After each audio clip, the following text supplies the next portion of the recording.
Crystal Palace 3, Tottenham nil. Ladies and gentlemen, we're bad once again. Hello, everyone, and welcome back to another edition of the United Spurs of America podcast.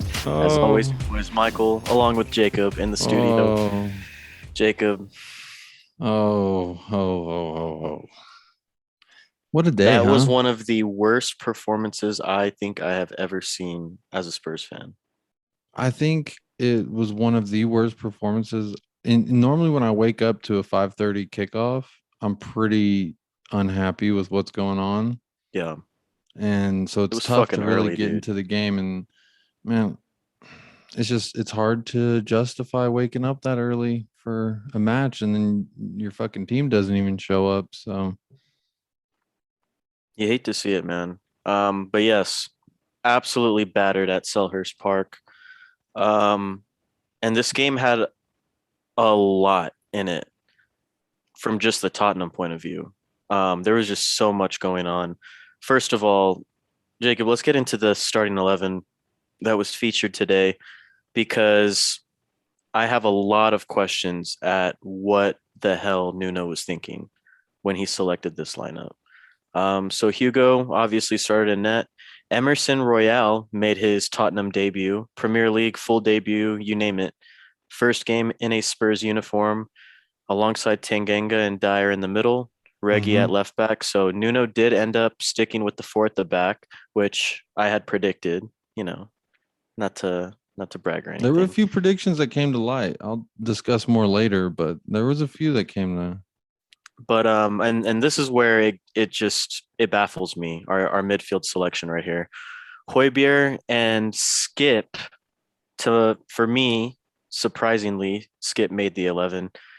He had a knock at the England camp at one of their youth national team camps, and he was a doubt to start today. I was surprised that he started.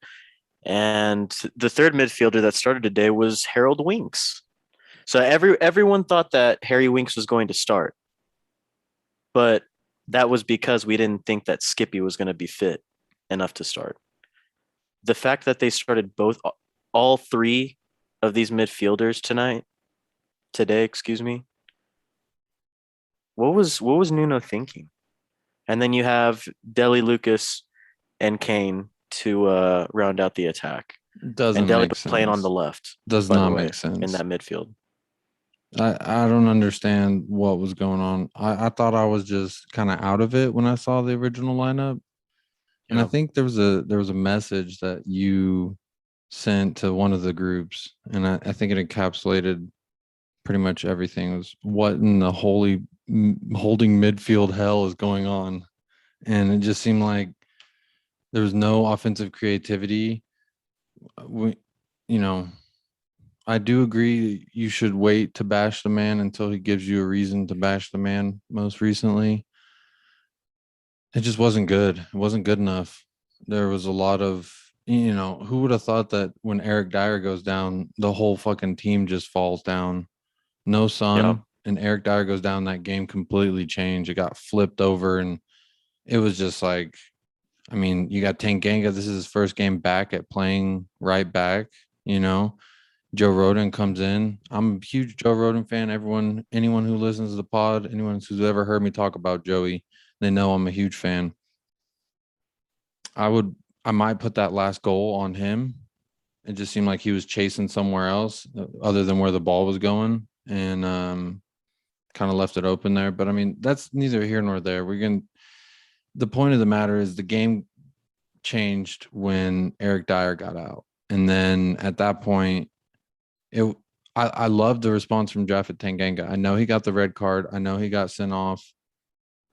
Um, but the fight that he was willing to show, it just seemed like him and Lucas Moura were the only ones out there really trying.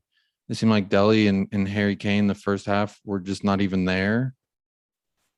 It seemed like Harry Winks was not passing the ball well.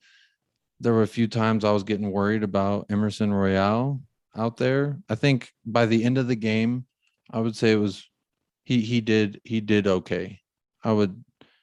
He wasn't our worst player, Emerson, as in regards to his debut. So when we talk about the formation and like what was Nuno thinking? I think he was literally just trying to put duct tape on the boat. You know what I mean? He was just trying to patch whatever he could up so we could have, some starting lineup that is halfway decent. And I think this game was calling for Tanguy and Dombele at halftime. I think I tweeted that out from the account. It just seemed like if we were ever going to score, we needed someone to come in and do something. Even Lo Celso, you know what I'm saying? Like any one of those and any one of those people, I think would have been able to give us something other than what I think Winks was offering. And man, it's just a shit game. Like it makes it really hard to be excited. Think of when we did the live stream yesterday with Tottenham away, there was a guy in the chats that did say that Skip was healthy, he practiced, and so to me, it's like why does Winks even start? Yeah. I mean, What you I was put surprised, what I was the most surprised at was Wink starting alongside Højbjerg and Skip, and they all essentially tried to play the same role. And I would have liked to have seen instead of obviously Wink. You guys know how much I dislike Winks. Get him out of the 11, pull Delhi back in a more central role where he's more comfortable, where he's been thriving this season, and start Brian Heel at left wing. Show him what you can do. You know what I mean? at least give him a chance, right? This was a perfect, and I said it on the live stream yesterday with Tottenham away. Why not throw Heel out there against on the road against an opponent that's not great, Crystal Palace? See what the kid can do. Let him prove himself. It was, I couldn't believe it. I honestly could. When I woke up at around 5:15, first thing I did was I got on my phone and I checked what our 11 was. And, they always start at the top with Hugo and they finish with Kane, all the attackers. I was reading down Hugo, Emerson Royale. Oh, okay. All right. Emerson Royale, Tanganga Dier. Okay. That's what I wanted. And Reggie, perfect. I predicted that back four. Love it. Højbjerg. Oh, okay. Oliver skips in. And then I looked at the name under Skip and I saw Winks and I was just baffled. I could not believe what Nuno did to our 11 today. After winning Premier League Manager of the Month, he completely messed up today. This loss is on it. Obviously, the players were dog shit. Let's not get that twisted. But to put out an 11 like that with such a lack of creativity in the middle of the pitch, more specifically, you got it wrong. It's on you. It's on you, Nuno. I'm sorry. It is. I'm not going to completely throw the man under the bus, because I No, and then do. he fails to then make the necessary substitutions. You mentioned it. At That's where I halftime, was what are you going. saying? At halftime, sub on Ndombele for Winks. Get him the fuck out. Get him out. If not even Brian Heel for Winks, and let Or Deli Delhi. back. Delhi was terrible because he, like I said, he wasn't playing in that position that he's used to. He wasn't as comfortable. He didn't look as comfortable out there tonight, and I don't think he was. I honestly don't think he was. He was trying to run down the left flank, trying to beat the fullback, and he's not a pacey guy. Yes, he has a lot of stamina. Yes, he can run. That's why he's a great box mid. That's why he's been a great box midfielder this season, and that's why we've seen him make those runs in the past when Man, his during the speed peak with the poach ball years. was like, what the fuck? He barely It's was it's able to built for catch the up. midfield. I don't understand why, and especially when you see that in early on in the first half. Obviously, we had no shots on target. We'll get to that in a little bit. But when you see that, why would you be afraid to change something? It just didn't look like anything was happening. It was like he was trying to let them figure it out on their own, but obviously they couldn't. They didn't know. They would, you had Winks or Skippy and even Højbjerg pushing up the pitch. Højbjerg got up farther up the pitch more times in this game than Winks and Skip combined. I'm willing to bet $100 on that.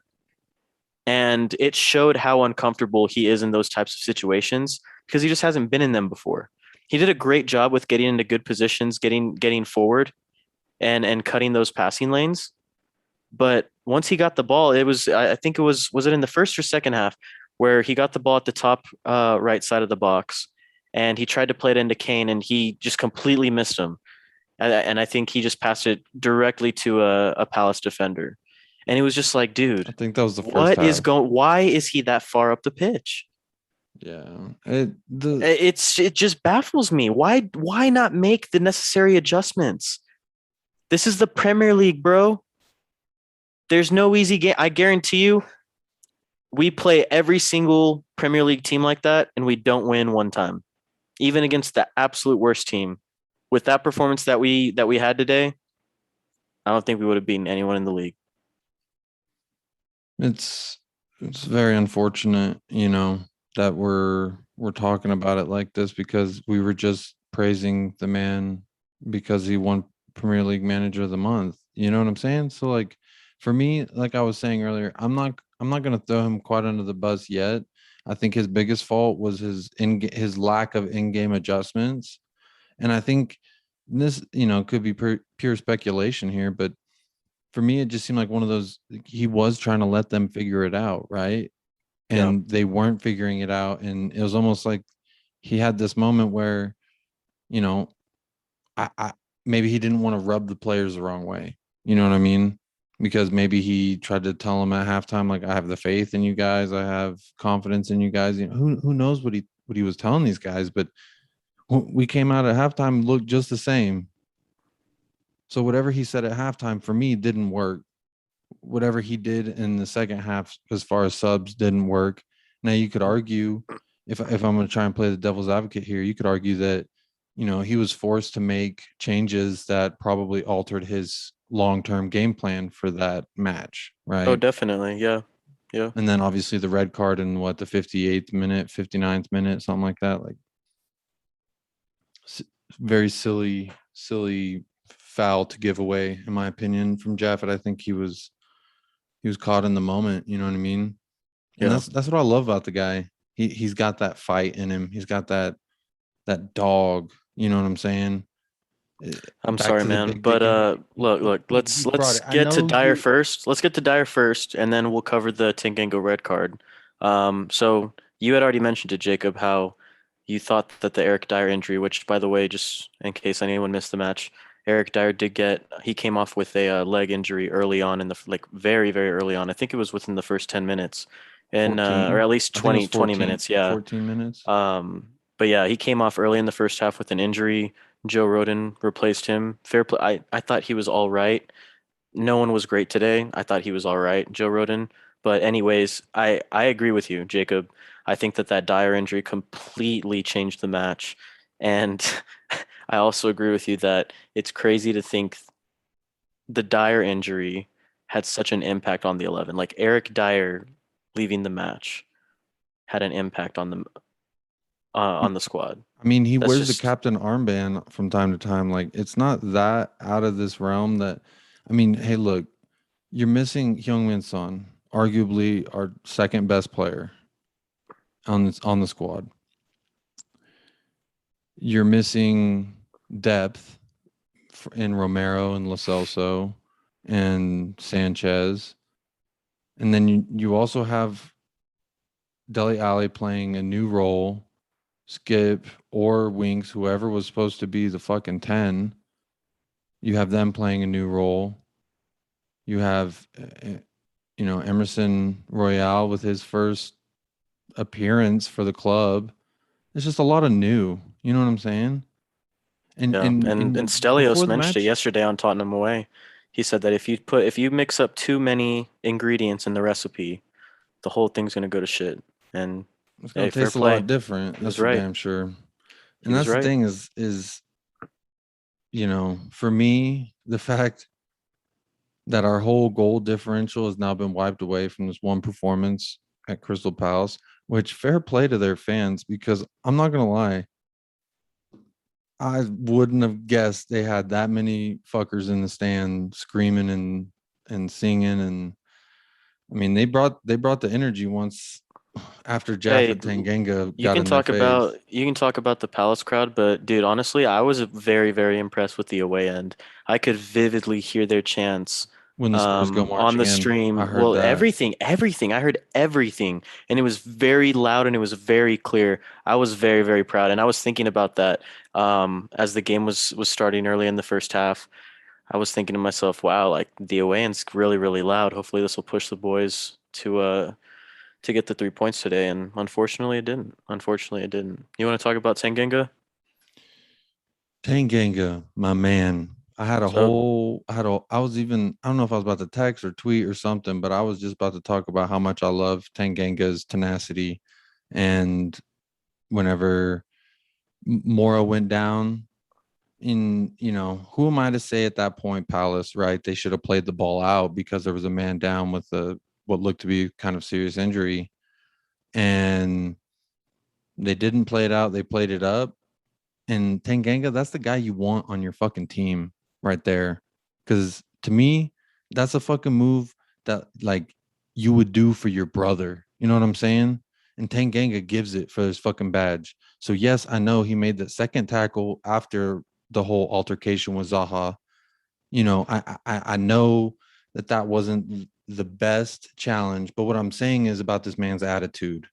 And you know, the fact that his brother goes down, he sees that, we're upset because hey, they're not playing it out. This man went down with a potential injury.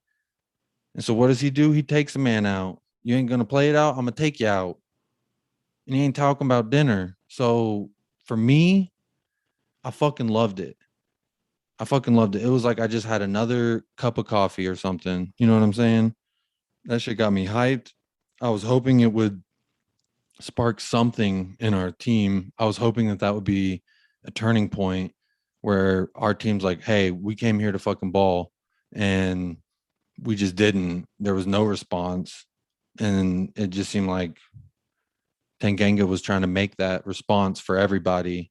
And unfortunately, you know, now also I was seeing a lot of people, and I agree with the hands to the throat and the face that Wilfred Zaha had done to Jaffet after the yellow card tackle. Yeah. I, I mean, I don't know. What do you think? Is that a red? No, I think it's a red, but um The heart tells I thought Jaffet was fucking stupid today. I'm sorry. Um to get two yellow cards back to back like that in early on in the second half, you have to know the situation, bro. You can't you're already playing like ass. You got to come out with a response after the first half that we had. I don't know, man. I But you're disagree with saying you. okay, I so thought he you're was saying fucking stupid you're today. saying he played okay, there's a difference between being ass and being stupid. I So never said he was ass. you said he was playing like ass. You did. No, I said You we were playing like ass. Oh, okay. I Like must have thought you were Tottenham talking. was playing like ass. Okay, I thought you meant that he solely. I was like, I thought he No, was all right. I thought he was all right until the second half. no, I just thought When he was fucking stupid. I don't necessarily think he was ass. I thought does I thought every player low the key was collective ass. ass? Yeah. Yeah, I agree with the collective ass. But no, So man, you got to know the situation. it's one mistake though. It was one mistake. I don't blame him for the first yellow, not one bit. You could even I'm not talking argue, about that. I'm talking about the second yellow. You yeah. can't go in like you have to know. You cannot go in like that on a yellow. I don't care how For me, quickly you one got it. decision doesn't make or break. You have to be smarter than that. And it showed. Like if he was smarter than that, would we have not been a man down? Just answer that. If he did not make that tackle, would we have not been a man down? No, right? We would have had 11 v 11. I'm gonna You argue. got it. You have to Okay, put so the hear me team out. in the best position I to will win. argue that if you had teammates who played better and didn't play like shit, you wouldn't have to be trying to lunge in on everything. Yes, I That's my agree with argument. that. You have three holding midfielders, yet the only one going in the midfield to fucking hold the defensive line is Japhet Tanganga. So when you're trying to put the whole fucking team on your back, sometimes you run over some folk. Yeah, And to me, that doesn't mean that he had a stupid performance. He made a mistake. He made a yeah. mistake. I mean, how many times in any other sport have you seen someone try too hard? And I would never be upset with him for I trying don't too I hard. don't disagree with your point. Like I get where you're coming from, but it was still fucking stupid. I'm sorry. It was fucking stupid. And I'm very disappointed in Jaffet today because now not only did he cost, well, I'm not going to say he costed us this today's loss. He by no means did. But not only was he out for the remainder of the match today, now he's suspended for Chelsea. And now if Romero is not 100% fit, or if he's not ready to jump into the 11, as soon as he comes back from Croatia, along with Lo Celso and Sanchez, we're going to see Joe Rodon and Ben Davies start at center back against Chelsea. And we already saw what happens when Ben Davies plays center back. So let's get into that. After the Tanganga red card, he gets sent off down to 10 men. Brian Heel was actually getting ready to come in for Tottenham. I think he was going to replace Winks. I think he was going to do what I wanted Nuno to do. I think that's what Nuno was going to do, which is what I wanted him to do from before the match even started. I think he was going to bring out Winks and move Delhi to the middle and put Heel on the left, which would have been great. But you had mentioned earlier, Jacob, that that red card, I think, just changed his game plan. He was forced to make a more defensive substitute, obviously, to fill that cog in the back. Unfortunately, it was Ben Davies. He gives up a handball. What? Not even 5 minutes after he comes on. Um, and yeah, it hand is what, shoulder high when the ball hits it in the box. Come on, man. It was about Where the tit why high. It was tit high. still It's too high. too high? I'm not justifying it. You know the handball rules, Ben. Why were your hands not behind your back like It's a everyone damn else shame. does in It's a the damn box? shame. Damn shame. So give up the penalty. Zaha scores his first ever goal against us, which was unfortunate. It would have been nice to be able to say that he has never scored against us, but 1-0. Edouard comes in later in the second half. Their new signing from Celtic, and he scores a brace on his debut to rub salt in the wound. 26 And seconds. 26 seconds.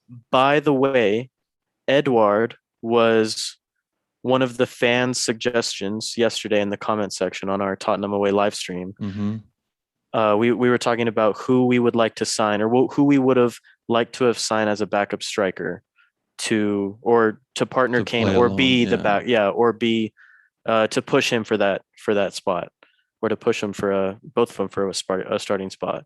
And one of the fans on the stream commented, "I would have liked to have seen Edouard from Celtic." I And sure mean, enough, he scores a brace against us today. the man scores goals.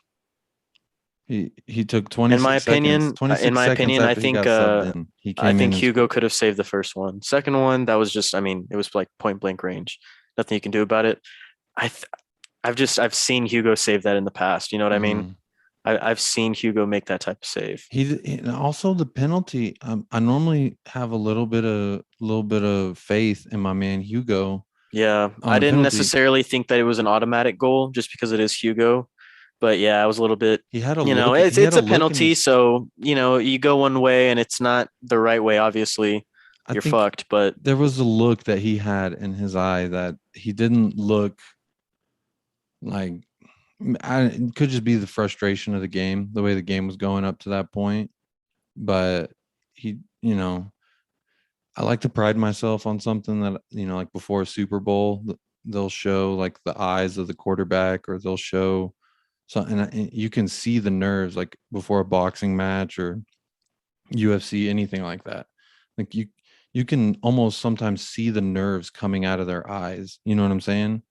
And you can almost see their emotion. And it just, to me, it looked like Hugo didn't look like super confident in himself at that moment. And he got sent the wrong way. And, yeah, it's a penalty at the end of the day, but man, fucking Ben Davies, right? Fucking Ben Davies. Have I put it on the? I think I've put it on record before on this pod that Ben Davies at center back makes me wanna, or Ben Davies at all playing for Tottenham wants makes me want to gouge my eyes out of my I sockets. think you have said that on the pod for sure. I've heard you say Uh, that. when you talk about Deadwood, in my opinion, the definition of Deadwood is Ben Davies. Why is he still playing for Spurs? I don't understand. In the winter window or this next summer window, if we do not sell him, I am going to be pissed. It is just And ridiculous how many mistakes that he's costed us during his career for Tottenham. It is ridiculous. And to not be situationally aware while you're in the box, to keep your hands down in a more natural position. Come on, man. It's ridiculous. It's fucking ridiculous. And I also want to talk about the lack of creativity. We've already touched on it, but what is Nuno thinking with not bringing on Ndombele, your most creative player that you have on the bench? If you are not scoring goals and not creating chances, I feel like you should make a change and bring someone on who can do what you are missing. Ndombele is the definition of creativity when he's at his peak. Play the man. I don't care if he wanted to leave. He is our player. He was fit. He was available. Put him in. I missed me some Endom Thickcock today, man. same, bro. I mean, that's what I'm saying. This game was calling for it at halftime. I was honestly pretty disappointed at halftime that we came out with the same look and the same attitude and the same play. And it was just like we were playing like we were one up and Jose Mourinho's our coach. You know what I mean? It just seemed like, man, I I, I don't know. I feel like we could just keep continuing on this little gravy train of despair. I'm trying to move forward, but there's, You man, can forget about the Chelsea game. There's no way in hell we're I, beating Chelsea. honestly though, for the month, when looking at the month's opponent, I had already kind of said to myself that, hey, like, look, we're not going to beat this Chelsea team. I don't think. I think No. it's between them and United and City for the Premier League title. You know, Look, man, you got we have some tough opponents coming up. bro, Not Lukaku's even gonna just shit just on our defensive back. just throw away the conference league real quick. Like just don't even think about it. Hopefully we play the youth that we played in when we lost to Pashos de Ferreira. I don't fucking I care. don't I care at don't fucking all. care about this game on Thursday. Same. Rest your starters. I would Rest say maybe, everybody. yeah, just rest as many players as you can to still be a functioning team come Thursday. Hopefully, obviously, excuse me. Obviously, we want to play to win the match, but you have to be thinking about Saturday. You absolutely have to be thinking about Saturday if you're Nuno. Um, it's the home match of the season. Luckily, you have to take advantage of the home match against Chelsea because you already know that it's most likely going to be a loss or a draw when you go to Stamford Bridge, and especially now that fans are back, it's not great. But you look at the schedule, Jacob, outside of the Conference League, and you have Chelsea next in the Premier League on Saturday. Then the following week, you have Wolves in the Carabao Cup, and then you have Arsenal away in the Premier League. Fuck. I'll put That's a it to you this gauntlet. way. That's I a kind of gauntlet at this point in the season, especially with the form that we're in. that's I am not optimistic at all. that's why Even for the Wolves match, when we were dude. talking about it, I had told you that today showed us what we failed at in the transfer window. It was solidifying depth and having players we can plug and play. Yep. And we really got exposed because what did we fucking play? Fucking wings. I mean, if you play Tongi, there's a different story there. You put Heel on the wing where he plays and let Deli Ali play that central role like he knows how to play. Maybe we have a little bit more composure. Maybe there's a little bit. I don't know what Nuno was thinking as far as the Winks, Skip and Hoybier. I mean, Hoybier is an automatic start. You don't play Hoybier, But I you're do not want to see him that far up the pitch that many times in the match. We kind of it kind of solidified the fact that he's just not that type of player. Like yes, he can get into the box for certain situations, and if he pushes forward to really make a push at goal, that's great. But we found out today, or it was reaffirmed today, excuse me, that he does not need to be that high up the pitch consistently in a match.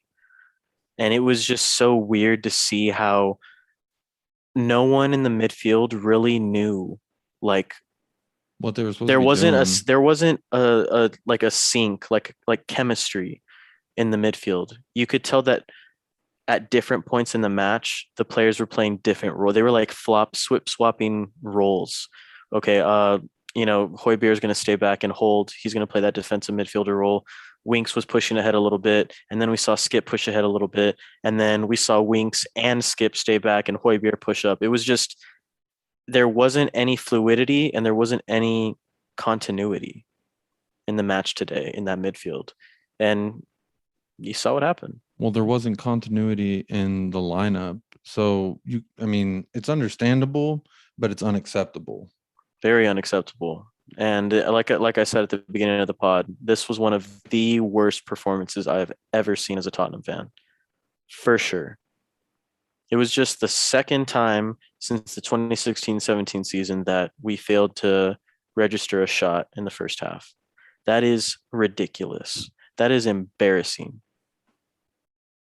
Embarrassing. And I'm it's hanging my against head in Crystal shame. Palace. It's not like we were playing City or United or Liverpool or Chelsea, anyone. No, it was fucking Crystal Palace. Embarrassing. Mm-hmm. Mm-hmm. So look, man, we get the Conference League on Thursday.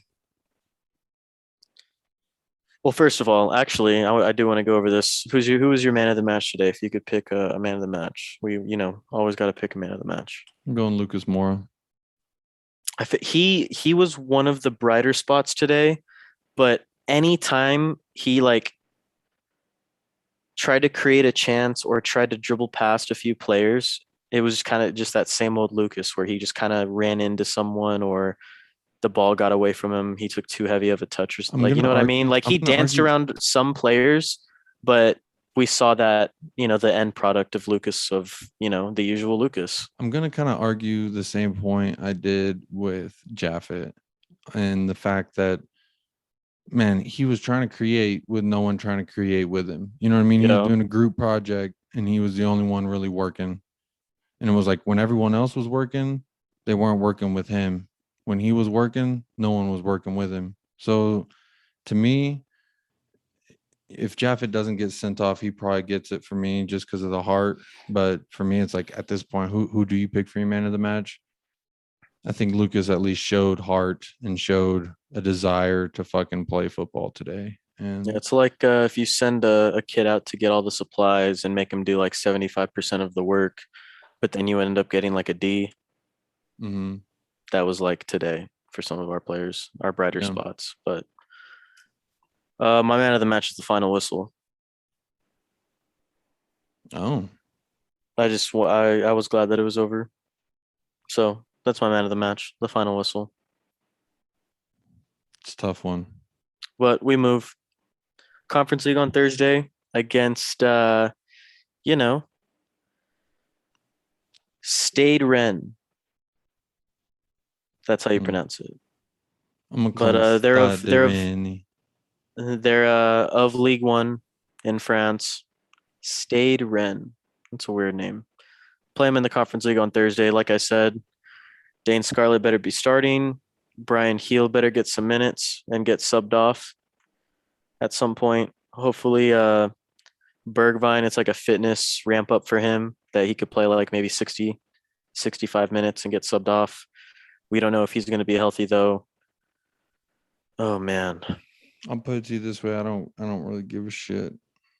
I don't care. We're gonna play both. All the three of these teams, we're gonna play them 2 times. This first one definitely don't matter. Okay, I'm a procrastinator. I like to do things the last second, as does Spurs. So right now, the Conference League game on Thursday really doesn't matter. I think our fitness levels and going into that Chelsea game is that's got to be where our head is at. And if it's not, then let's just fucking. I mean, I think at this point, top 6 is my greatest hope. And you know me, I'm fucking always. And I'm yesterday on the stream, you said yesterday on you the thought we were stream, going to win the win league. the league. Yeah, today changed it all, dude. I fucking climbed down about 5 because honestly, like I watched our game and then I had the Manchester City, not City, McDonald's United game on with Cristiano Ronaldo. I was like, all right, I mean, everyone's going to be talking about it, so I may as well see what's going on. And he's scoring goals. And then I'm watching the Chelsea game and Lukaku's scoring goals. Everyone's having fun with their new toys. And it's just like, damn, we're really not going to win the fucking league. Like, there's no way in hell. There, uh, who the hell could we even bring in the winter window to like help us? You know what I'm saying? Like all the contenders got better. Everyone who was better than us last year, they like 1000% got better, right? You can argue that we did or we didn't. It's not like 1000% sure.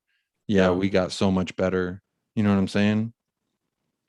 I would argue we got a little better, a little lighter, a little I would greener argue behind that the ears. We got definitely younger. this week proves that we also have no depth. But yeah, isn't So that we what I said? this week shows that the transfer market was not enough. Yeah, I'm agreeing with you. Okay. I just wanted to hear you say that to be And what did completely I honest. say yesterday on the stream? I said we needed backup striker. I said we needed a creative midfielder and we needed another center back for depth. And what do we need on Saturday? A creative midfielder and another center back. Because I'm gonna if so look, Lo Celso, Romero, and Davinson are all coming back on Friday. They're supposed to get in from Croatia on Friday. They have a fitness coach from Tottenham with them in Croatia right now. If they are not ready to go and slot in wherever they're needed into the 11 against Chelsea, I am going to stab my eyes out because that means that Ben Davies is most likely going to start at center back. And Jacob, I am not watching Ben Davies play center back for my club or at all for my club anymore, where I'm going to stab my eyes out. I swear to God. I can't do it anymore, man. I can't. if Like we had an so you have Dier out injured now. You have no idea when he's going to be coming back. that fool was Then on you have crutches. He was on exactly crutches. you have Tanganga suspended for at least one match. I think just one match for the red card. You don't have you might not be able to start Lo Celso, Sanchez, and Romero, and Bergvine's hurt. You still have Harry Winks on your team. That's not helping anyone. A lot of bad stuff. It'll be interesting to see what Nuno does, man. He needs to get it right on Saturday because if he does not get this lineup right, we're not winning. If we don't get everything right on Saturday, we're not winning. I'm telling you right now. So I know we'll get into the Chelsea preview after, the Conference League game on Thursday, but I'm just saying right now, I'm already nervous for Saturday. I'm not even really thinking about Thursday. But obviously we want to win that one too. But I think we're fucked, bro, this week. We're At least this week. I'm not feeling good. Not feeling good at all, man. But hey, come on, you Spurs, right? Up the lads. Let's fucking who We'll knows? see what they do. Maybe we'll surprise everybody and or you know, Brian Heel will be like a savior, son will get healthy. I don't know. Man, We I'm can like only I hope for said, the best, my friend. the best way to explain how I'm feeling is yesterday you couldn't have told me we weren't gonna win the league. Today, I'm hoping for top six. Yeah, So not feeling good, buddy. Not not feeling feeling good good. at all. Thank you guys so much for listening to another edition of the United Spurs of America Cry podcast. with Please us. follow Cry us. with us. Yes, cry with us and follow us on Spotify, Twitter, and YouTube. And if you're interested in joining our Patreon, please hit that follow button, hit that subscribe button. Any amount would be Hey, greatly appreciated. also shout out to what was it Bob Spurs TV? Yeah, shout out to the fans at the Tottenham away live stream that we did yesterday. You guys were Any of y'all absolutely carrying awesome. over listening to Yeah, this? we Like very appreciate you. much appreciated. Very, Seriously. very much appreciated. Thank you guys so much for engaging with us yesterday. We had a solid crowd. We peaked at what, 157, right? Viewers total, I thought it was like average of about 163 at the 55. end. That was like Yeah, something like that. But yeah, thank you guys so much for all the support. that was It fun. was That so was fun yesterday, and we'll be able to do it every single week for as long as we can. So definitely keep us keep updated on Tottenham Away's YouTube and Twitter page. We'll be over there for the foreseeable future. But mm-hmm. yeah, as Get some always, more thank you bonus guys. content. And there's not really much that we can say right now to make anything better for Tottenham, but the only thing we can do is hope, and the only thing we can do is support. So as always, for Jacob, I'm Michael. Come on, you Spurs. Come on, you Spurs.